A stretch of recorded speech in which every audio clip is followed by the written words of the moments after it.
చిరంజీవికి అవమానం జరిగిపోయింది అని చెప్పి నిండు సభలల్లో చంద్రబాబు నాయుడు ఒక పక్క, పవన్ కళ్యాణ్ ఒక పక్క అందరు చెప్పినారు.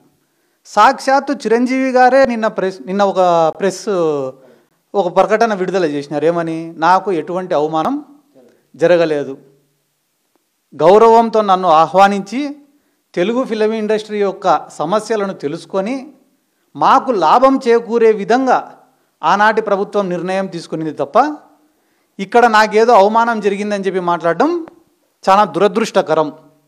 నేను వెళ్ళి కలవడం వల్ల బాలకృష్ణకు కూడా లాభమే జరిగింది తప్ప జగన్మోహన్ రెడ్డి గారి వల్ల బాలకృష్ణకు కానీ అప్పుడున్న సినిమా ఇండస్ట్రీకి కానీ ఎటువంటి నష్టం జరగలేదని చెప్పి చిరంజీవి గారు చెప్పినారు.